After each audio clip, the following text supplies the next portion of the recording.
SMART24 Driving Business.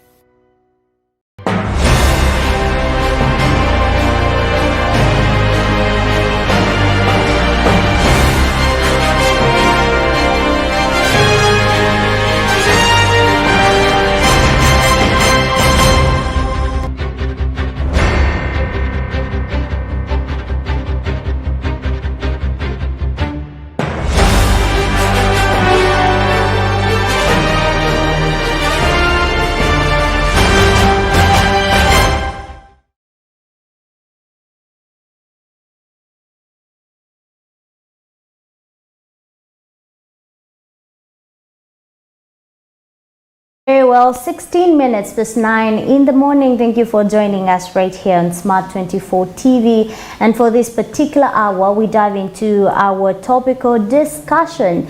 Yesterday, we ran a story here where the Uganda Revenue Authority had been sued for allegedly not affecting the lowering of taxes for small and medium enterprises. And that came from Open Forum Initiative, a policy advocacy group that asserts the last year's Parliament amended Tax Act.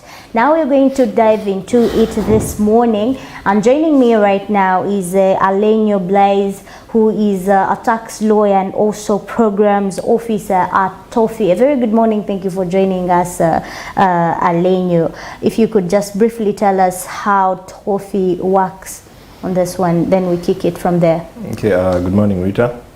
Thank you for inviting me to the show.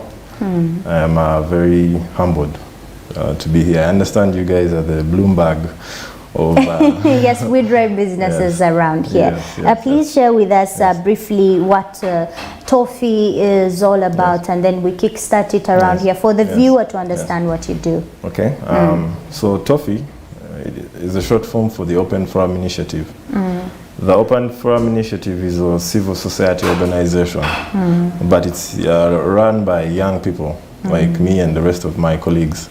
So it's a civil society organization centered around using data and technology to help increase social participation in matters of public finance. So to make it easier, we are advancing advocacy, relying on a lot of technology, collecting a lot of data, and making sure that the citizen is as involved as possible in how he's taxed, or how the money that is generated from tax and other revenue mobilization mechanisms is used. So in a nutshell, that's what it is. But and that basically drives us to why Uganda Revenue Authority has been sued from, that is coming in from Open Forum Initiative, where actually you are coming from as well. Yes. What role have you played into this particular suing as Alenyo? Okay, before I answer that, I want to share with you the vision of our civil society organization. Okay, please. And this is using cutting-edge interventions to resolve social and legal matters arising from public finance management. This means we seek to deploy the most unique methods of advocacy and the most advanced techniques. You know, it takes time to study, but we are daring to try it out, because that's the nature of the age in which we are. So when we now look at cutting-edge interventions to achieve social justice, we realize that public interest litigation, which is primarily a lawyer's tool, can be used to achieve basic social good and justice for the public. Yes, but we also identified that public interest litigation wasn't there in taxation much. It's a very complex field. When did you realize that? We've been studying it for a 2-year period now. As an NGO, we have done comprehensive work on taxes for about 3 years now.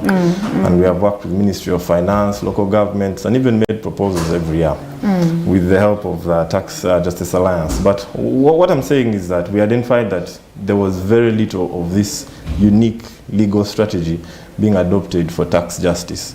And tax justice as a word is really very rare to hear. So the aspect of public interest litigation in tax justice, to us, felt like this innovation needs to be explored. And we sought to widen the scope of how a taxman can interact with URA It's not just on the basis of an assessment and that's the end. How can the ordinary taxpayer be represented in their rights as a taxpayer? Given the fact that tax is still new, and very many people don't have comprehensive understanding on how it works. So there is an element that they might not know when there's a problem. So you came out as have you come out as a humanitarian response, or actually you have got a funding behind that is pushing you to do this role? Okay, first of all, it is of course you can't move this stride when you're not driven by passion. Me and the team have an objective, you know, it's passion driven. And once you're in the realm of both tax, law and advocacy, things now start to play out by themselves. You find that in order to achieve the public good, you still have to excite yourself with some of the complexities of how the tax laws work. So that brought us to the point of finding a way of using tax cases to correct the tax system. For the public good, because there are only few places where you can make changes. And for example, when the budget is being read and the tax laws are being laid down, that is one point at which CSOs like us can try to struggle for the people to make sure the correct laws are put into the tax laws, or removing those bills that we feel are not good for the taxpayer, and we have done that consistently for the last 3 years. I understand that. And for this particular one, now let's dive into the suing of URA. Where did you drive your inspiration to do this? Yes, now in 2020, there are relief measures that are set out. And though we felt that they were not comprehensive in the tax world, government still provided some relief. That relief comes under a tax regime called presumptive tax. Presumptive tax is a way of collecting taxes from small businesses, or rather small taxpayers who can't afford to, you know, keep records and hire accountants. So that amendment for 2020 gives them some kind of bonus. It's like a deduction. So for the next year, they slashed the prices. They give some sort of discount. For example, say removing something from a tax from 200,000 to 80,000 shillings. That's how big the reduction was. And that we expected was supposed to take effect. Very well. We actually not alone to discuss this. We also have got Siatin on Zoom, which is going to be also diving into this particular one, especially for SMEs. We all know how Siatin also impacts and analyzes on two taxation issues. And joining us right now on Zoom is Grace. We have got Grace Namugambe there, who is the programs officer at Siatin. Grace, if you can hear me very clearly, and if you can see me very well, how do you think SMEs are impacted by the new taxes as we dive into the suing of URA? Sorry, I lost you for a bit. The word suing. I was asking if you could hear me, if you could share with us how you think SMEs are being impacted by these taxes, the new taxes. If I'm to look into the taxes for the new financial year, of course, SMEs are likely to be highly impacted. For instance, I would specifically talk about two taxes. One on the internet, and for us, from our analysis, we feel imposing a tax on the internet right now is not a very good thing, because it's bound to increase the costs that businesses are incurring in order to access the internet. Why? Because we've increasingly seen small businesses making use of internet to sell their goods and to reach out to their clients. And of course, given the current COVID-19 pandemic, the lockdown and all, the need to limit physical interaction among the citizens, that sort of creates the need for businesses to shift online and continuously use online platforms to trade. So, of course, if you have high internet costs, then that means even the clients are not going to be able to access the internet. So much as the advertising costs or the costs for actually showing off their goods are going higher, but the customers are also not accessing some of these platforms given the high costs of internet. The other tax that I would think would have a very high impact on SMEs would be the tax on the excise duty on fuel, given that because government saw it quite challenging to impose the tax the tax on the vehicles, the annual registration. It then sought to actually impose excise duty on that particular point. We have got initiatives like Open Forum initiative here coming out actually to do justice for public interest in regards to taxation. Do you think, what do you think of this move of Open Forum initiative coming out to take a step and go ahead to sue URA for not effectively implementing some of their promises they made during waiving or tax changes? What do you think of it, Grace? I personally think it's a good move, because as countries or as revenue administrations, there is need for them to actually implement or administer the taxes that have been put forward, because there is a reason as to why they introduced them. And one of the major ones was probably to help curb the informal sector or incentivize formalization of businesses, but also collect revenue. So as a country, we stand to lose revenue, despite the fact that we've often registered deficits. So it's a good move that going forward, we hope government will be able to administer the taxes that they set out to collect.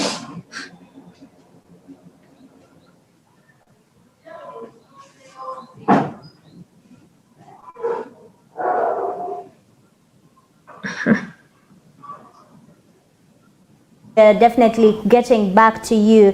For now, let's get back to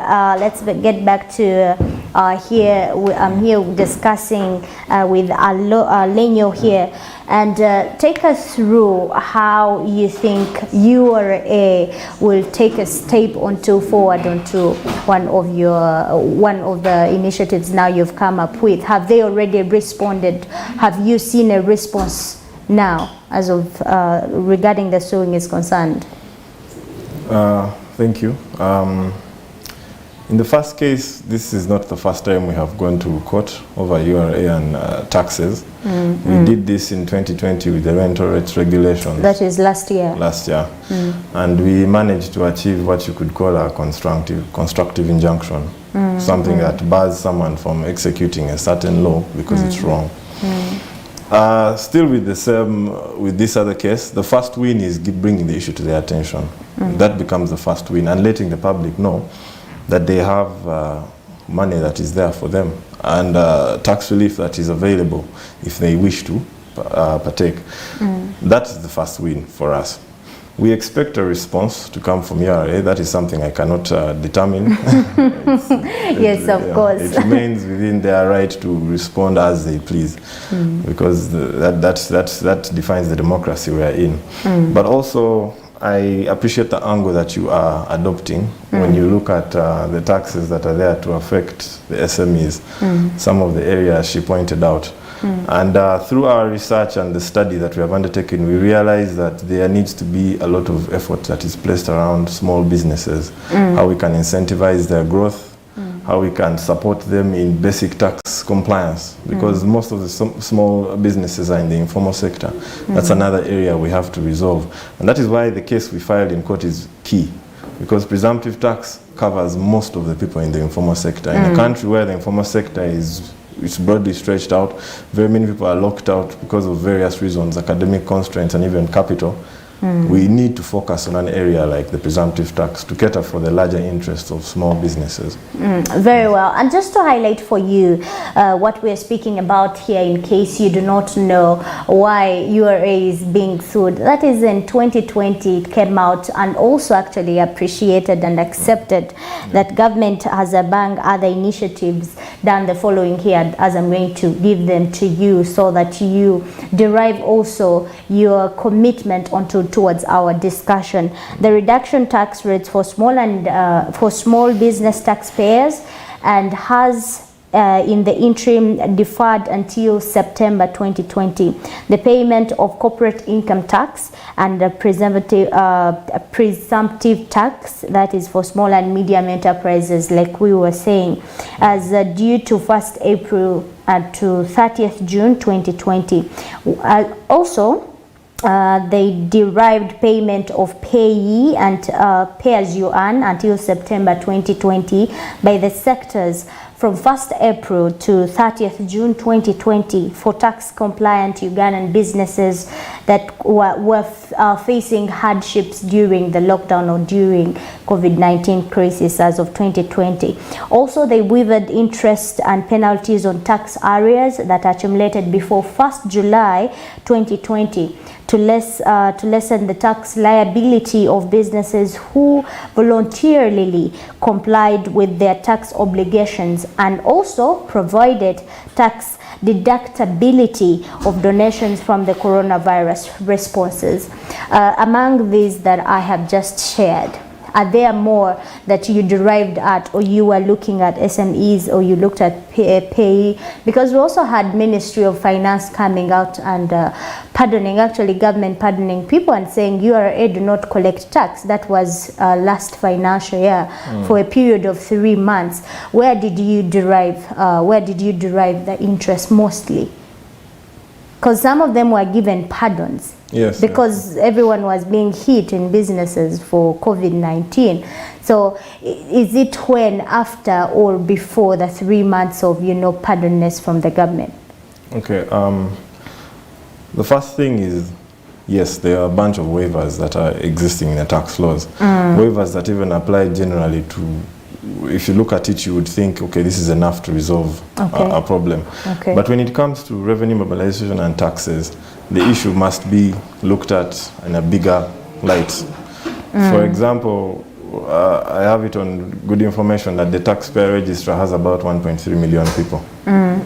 That's 1.3 million people paying for everything you see operating in this country. At least. Out of actually the 45 million people estimate. Yes. So us as CSO have a big job to do. The public needs to be given awareness. Okay. There's no problem paying taxes, but they need to be levied on the basis of certain principles that make sure the taxpayer is not offended. So even before we look at the relief that has been given, there should have been some kind of awareness relief, because going forward, we cannot compromise so much as a country. Within the next 3 years, we'll have to look back to the taxpayer to pay more taxes. As you can see, whereas in 2020 there was some tax relief mechanisms, in 2021 there were new taxes introduced. So that kind of shows maybe the government was trying to recover quickly from failing to receive money. But and there are actually new interests that were added on these particular new taxes, which we are coming up shortly with Alenyo. Now let's get into Grace. If you could hear me, Grace, share with me or share with us how you think using fiscal policy to revive tax measures can actually do work or can have an implementation in this regard.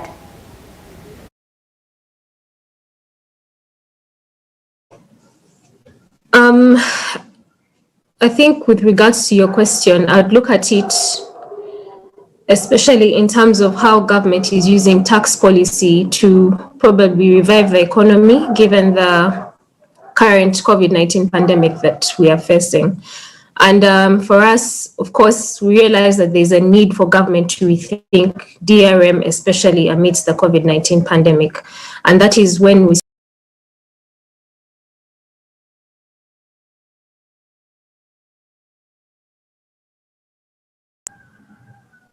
I'm sorry about that. I was saying, and that is when we need to sort of emphasize the need for government to strike a balance between revenue collection and using tax as a tool for development. That much as there is need for government to raise revenue, it needs to look at the current situation that we are facing. How can it use domestic revenue to see to it that as a country, we are not losing out in terms of growth and development, but we are also able to mobilize revenue. So creating that healthy environment to mobilize revenue. And previously, some of the proposals that we've put forward, some of which were taken up by government.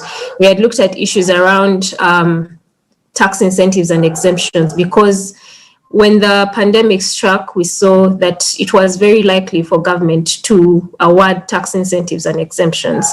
And for us, we thought that since the taxes are being paid on profit, then would then look at probably deferring the payment of the taxes as a strategy to ensure that businesses still have a cash flow. We had also looked at proposals around reducing the payee rates. Those are the rates on personal income taxes. Try to increase the threshold to at least 500,000, so that if someone is earning less than 500,000, they don't have to pay taxes on their income, because then they would have more income to spend, disposable income to spend and invest, and in the long run that would of course contribute to increased revenue for government. Of course, some of the ones that you've also been mentioning about the SMEs, unfortunately for us, is that while government put in place some of those measures, they were only passed in November. Yet they were looking at provisions stretching between April to September. So they were even passed after the time period that URA had provided.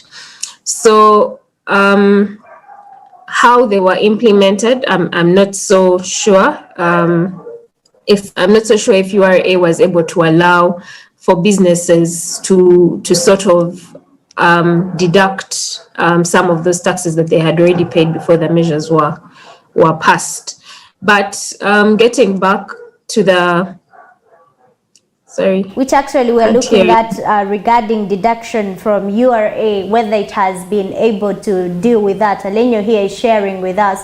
But share with us as Siatini, in the role of tax policy and also formulation processes, how far with the journey, or what are you doing now, or how are you helping these people actually also mitigate and try to strike a balance with the taxation responses in the country? So I did not really talk about Siatini at the start of this. So Siatini is a sub-regional organization that is working towards influencing governments for the adoption of fair trade and tax policies. So Siatini has previously and still continues to work closely with SMEs in terms of building their capacity to ensure that they're able to maximize benefits, especially in markets, but also improve the quality of their goods. And when it comes to taxation, Siatini hosts and coordinates an alliance of CSOs, that is the Tax Justice Alliance. And through that alliance, we've been working closely with CSOs and have also brought some SMEs on board to annually develop alternative tax proposals that we present to Ministry of Finance. And those have often informed the tax bills. And upon the release of the tax bills, we also still have convenings between CSOs and bringing on board some SMEs to analyze these tax bills and assess how they're likely to impact businesses, impact the economy, and impact the citizens. So we've also previously held quite a number of campaigns, especially emphasizing the need for government to adopt fair taxes, emphasizing the need for citizens to have their voices heard in these processes, and also trying to simplify and demystify taxes, because tax and have people look at it as a social issue and not as just a business issue, putting a human face to it, so that people are able to appreciate the need to pay taxes, but also the need to demand for accountability in terms of how revenue is used, but also looking at how citizens can engage government to see that the taxes or the policies that are being adopted are responsive to their needs. That is a summary of what we've been doing at Siatini. Any conclusion submissions as I let you go and we continue with the discussion with Alenyo here? Any last submissions, please? I think for me, the last submission would of course be for the need for for government to make sure that the policies that they're putting in place are being administered rightfully, but also emphasizing the need for them to rethink domestic revenue mobilization. While putting in place policies, they need to look at the context in which we are. They need to assess the impact that the taxes are likely to have on the citizens, and of course, calling upon citizens to constantly follow up with government in terms of how the taxes that they pay are being used, and demand for accountability. So it would be the message that pay your fair share of taxes, but demand for accountability. Thank you. Joined us. Have a very good day right there. And we continue, Lenyo, with our discussion right here on SMB. If you just joined us, we are looking how and diving into how URA comes out to be sued for not actually affecting the lowering of taxes for small and medium enterprises in the country. We were still discussing, Lenyo, before we interacted with Grace on how areas came from 2020 and we are worried now about 2021 from the new taxes. Are we combining, or did you combine the 2020 affections with 2021 new taxes, or this time you're directing about the new levies on the new levy interest rates or percentages on the new taxes? Okay, I think I would need to clarify a bit the nature of the case. Yeah, please do. Maybe that would help enlighten the public. The public. Yes, please. So, like I said earlier, presumptive tax is a regime of tax that's for small businesses. It's designed in a way that the tax administration assumes how much money you earn, and there's a rate attached to it prescribed by law. The law gives a specific rate. Now, that presumptive tax rate was very high before the 2020 amendment. Okay. Now, after that amendment, the presumptive tax rate is reduced. And it's reduced in consideration of the constraints for businesses, especially in this era of the pandemic. Yes, but this is a gift for small businesses. So that reduction happens in the year 2020. It's effected by law. And this means that the moment it is passed by Parliament and gazetted, it's a law, and it should be done immediately. So upon the passing of that bill into an act of Parliament, the small businesses are immediately entitled to the relief. Our issue is, did they receive this relief? You know, the fact that 200,000 has been reduced to 80,000 must be explored in the assessment that was filed by the small business taxpayers. So in short, from what I know, SMEs were bound to get the funding from UDB, about the 100 million. But the rates at UDB bank were very high. The interest rates were at 14% compared to even the 12% they go receiving from commercial bank. Is that the reason we're driving at this? Well, that's one of the fiscal reliefs that have been created by government. However, this is why we bring the discussion to the table. Okay. Our objective here is to facilitate youth participation, not just youth participation, but general public participation in tax matters. And that defines the reason why I'm sitting here today. Okay. The other objective is to use these innovative methods to change the law, because we believe that tax is a matter of law. And if we can change that, then we can have the ripple effect to the last person on the ground. Now, this is one aspect of the fiscal relief. There's the loans, there are the tax bills and laws. There are other areas of the economy that are also opening up to create stimulus for SMEs. Yes. But what is important for the basic citizen and the CSO is how you enforce your right. And that brings a very, very critical element of advocacy and accountability. So what we are doing here, we are starting a path to encourage the taxpayer to hold the government accountable for his share of the tax relief. That is where the case comes from. And like I explained earlier, it is centered from the basic objective and the vision that we hold as a CSO. Also inspired by our colleagues in the wider CSO space, the Tax Justice Alliance, and even Siatini that just talked. We all share the same pile towards the same goal. Towards the same goal, which is to increase the level of public participation, but also boost accountability. Like I expressed earlier, when it comes to tax matters, they're a bit too complicated for people to understand. And for the public to really dive into and understand. Yes, and which makes me want to know what exactly do you want to be changed around this taxation? Exactly. Now what we're doing is not a change. We're just asking if anyone paid more money than they were supposed to, can it be carried forward? That's what's happening. Okay. Yes. So you want a career forward for the people who did prior. But I think, again, at the same time, there's a very impressive document from URA. It's the Taxpayers Charter. It lays down a list of rights that a taxpayer is entitled to. We also want to encourage URA to make that document a bit more public, share it with the people, and disseminate it more so that they can understand exactly how far their rights as a taxpayer go. So those are some of the issues we are trying to fight for in this case, but still in the wider sense. Sorry for that. As we continue moving on, we're still discussing onto tax changes, like you said, it's not changes, but the public out there, for them, they want taxation change regarding the new taxes.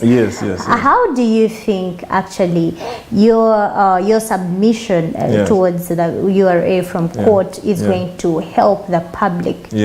What do you hope for any change?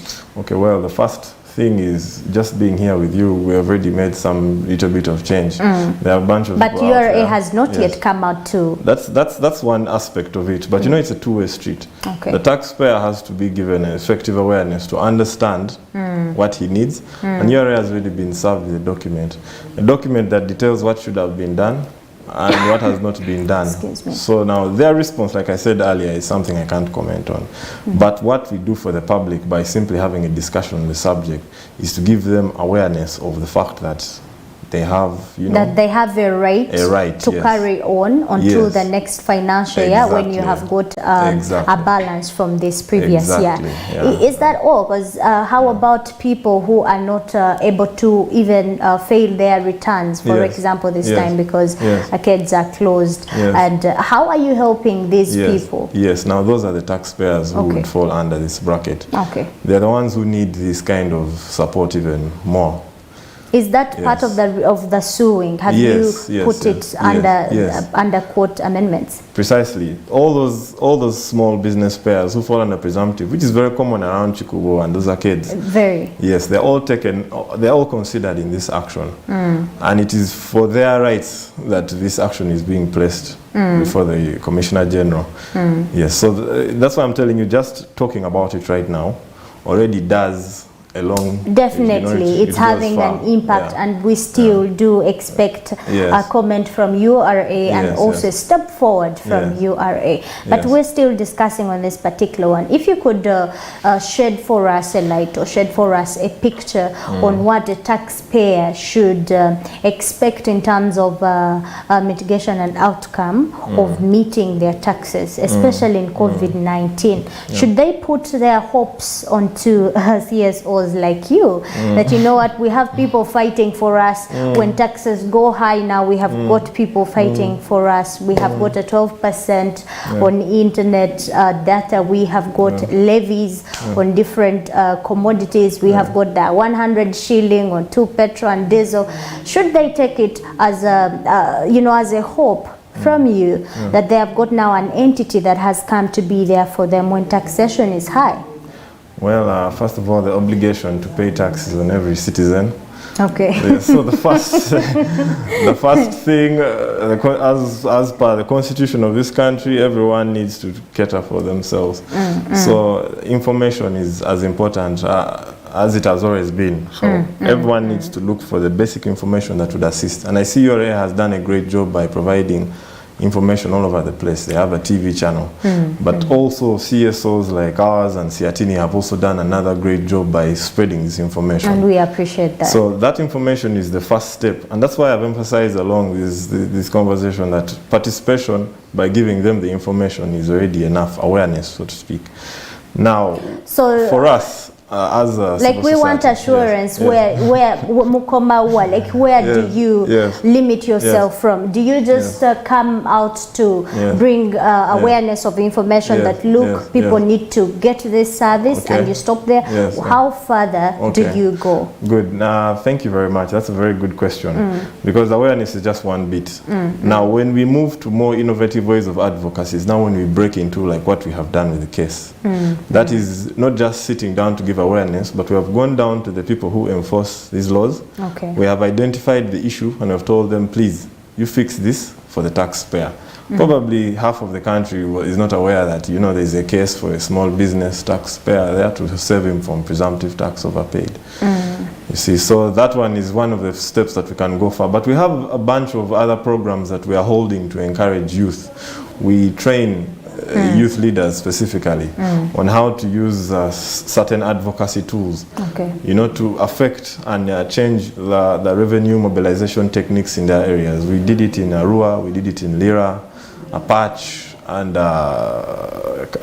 this is a place in the east. I keep forgetting, Kapchora. Yes, Okay. Kapchora.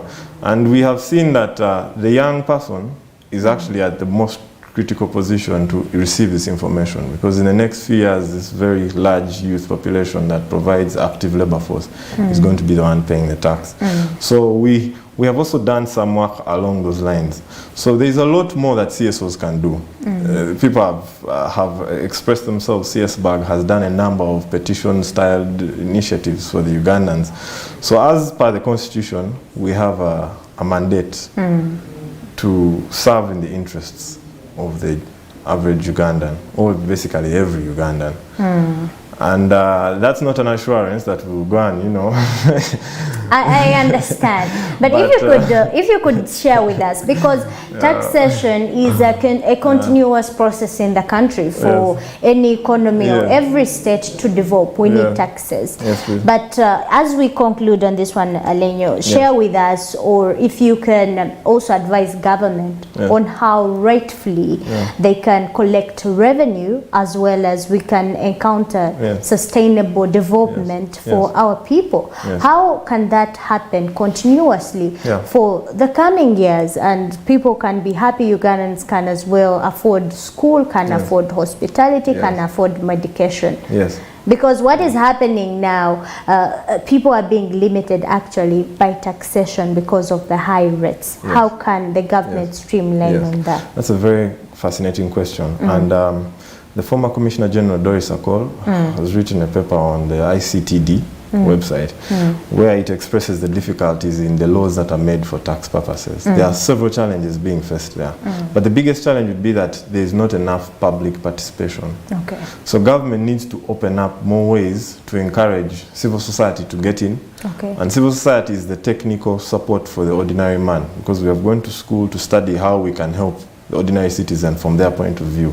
Because in most cases when the laws are being made, 80% of the people in that room are government staff, which means the voice of the average Ugandan is rarely, you know, heard in such an environment. But also, for this presumptive tax mechanism, if the small business support representation was enough, this would have been advertised the moment the bills were passed. You know, disseminated to the small businesses if the federation was engaging or some kind of association. So there needs to be more pathways for civil society and the average citizen to engage, more awareness for them to come into the process of making the laws. Because the secret in taxation is that once the law is placed, that's all that there is to follow. There is no question of bargaining about it. So in that very critical phase, we would need to have more CSO participation and more public citizen participation, so that their views can be fixed into those laws. Just the parliament is not enough. You know, there needs to be extra support that reinforces, because these are very complicated laws, and they have a very crazy implication on businesses and individuals. Businesses basically collapse if they're not managing their taxes. And we were speaking to the ED at Federation of MSMEs. And speaking of that, how did you engage the Federation of SMEs for this particular engagement of URA? Did they have a hand? Yes, they've played. As we conclude, they've played a very significant role. Remember, they are the voice of the The small and medium small and enterprises. medium-sized enterprises. It would make no sense to sing a song about them without the key musician. You know? So we have worked with them very critically on studying the situation and even interviewing those who are, been affected. Who have been affected. Yes, trying to understand the scope of the issue. And from Do you have interacting any with them, data? Do you have any data available that you can relay for us that you found out and these particular SMEs were not? If you could give it to us as we conclude. When it comes to taxation, the matters on privacy, even the bar on privacy is increasing. So sensitive taxpayer data, I may not be able to relay it right now. Okay. I have to protect, especially what I got to learn from my interaction with the Federation of SMEs. I got to understand that a large majority of Ugandans still have ill feeling towards the Revenue Authority, which is wrong. Okay. I mean, in an environment of voluntary compliance, we should be struggling more to make the public, stand aside and appreciate what the URA is doing, or even work with them in most cases. So I noticed that there's an issue of also public perception, which could be worked on in the long run if the CSO engagement I talk about is adhered to. Okay, please. We will take it for now as a still data analysis here, but we will surely get back and we will want that data to rely for the public. If you have any takeaways from this particular discussion, please do submit and I'll let you go. Well, I have to thank you first of all for giving me this opportunity to be here and to speak to the public. I hope that the words that came out of my mouth can actually impact on someone's life. But also I still put it out there for the Ugandans to seek the knowledge that they need. Okay. There's no we will do our work if the public is not aware of some of the rights. So for me that is it. Okay, thank you so much for having joined us, and that has been Alenyo Blaise. Yes, Blaise there, who is a tax lawyer and also program officer at TOFI. We were discussing about what next from the suing of URA for not affecting the deduction of the earlier promises they made regarding taxation in regards to SMEs. And you're watching SMART24 TV. For now, we take a break. At the top of the hour, we have got local news and foreign updates for you coming on your screen, and also sports.